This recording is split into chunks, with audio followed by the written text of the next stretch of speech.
Hello friend, அஸ்ஸலாமு அலைக்கும். நாங்கள் மீன் குழம்பு செய்ய போகிறோம். தேவையான பொருட்கள் பாருங்கள்.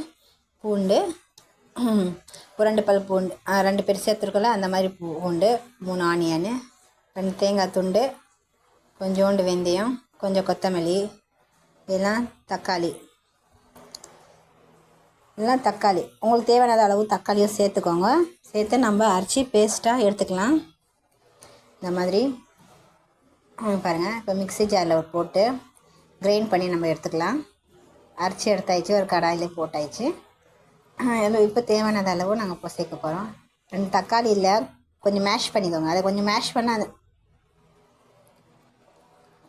தேவையானது அளவு புளி சேருங்க.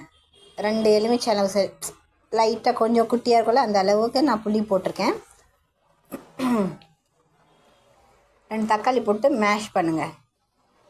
4 பச்சை மிளகா, கொஞ்சம் கருவேப்பிலை அதில் ஆட் பண்ண போகிறோம். கடைசியாக அது கொஞ்சம் டேஸ்ட் கொடுக்கும். குழம்புத்தூள் ஆட் பண்ண போகிறோம். இந்த வீட்டில் அரைச்ச குழம்புத்தூள். தக்காளி நல்லா மேஷ் பண்ண பிறகு 2 தக்காளி போட்டு மேஷ் பண்ணிக்கோங்க.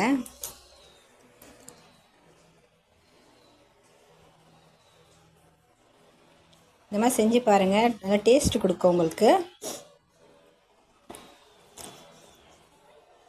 புளி தண்ணி இருக்குல்ல, அதை ஆட் பண்ணிக்கோங்க. உங்களுக்கு பிடிச்சிருந்தால் லைக் பண்ணுங்கள், ஷேர் பண்ணுங்கள், கமெண்ட்ஸில் சொல்லுங்கள்.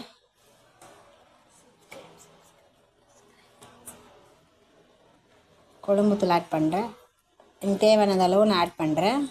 உங்களுக்கு காரத்துக்கு ஏற்ற மாதிரி நீங்கள் ஆட் பண்ணிக்கோங்க. ஏன்னா நான் எங்கள் வீட்டில் சின்ன பசங்க இருக்காங்க, அதனால நான் கம்மியாக தான் ஆட் பண்ணுவேன். பாருங்கள், நான் வச்சாலே ஒரு 4 பச்சை மிளகா, அந்த கருவேப்பிலை பக்கம் அதை ஆட் பண்ணுறேன்.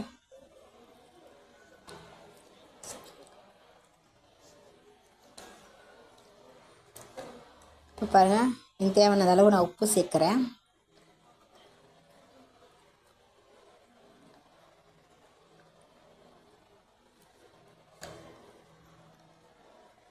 எண்ணெய் சேர்க்குறேன். 2 கரண்டி ஆயில் சேர்க்குறேன்.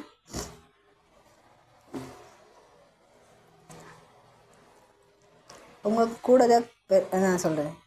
இந்த மீன் வாங்கியிருக்கேன். இந்த மீன் பேர் எனக்கு தெரியல சரியா. மீன் குழம்புக்கு பாருங்கள். இப்போ ஓப்பன் பண்ண பாருங்கள். ஓப்பன் பண்ணிட்டு இப்போ மீன் ஆட் பண்ண போகிறேன்.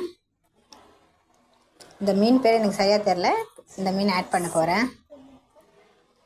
ஆட் பண்ணி ஒரு 10 நிமிஷம் நம்ம கொதிக்க வைக்கலாம்.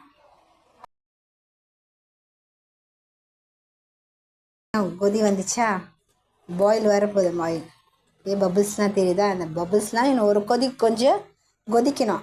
பச்சை வாசம்லாம் கொஞ்சம் போன பிறகு பார்த்தீங்களா, மீன் ஆட் பண்ணியாச்சு. ஃபிஷ். தேங்க்யூ ஃபார் வாட்சிங்.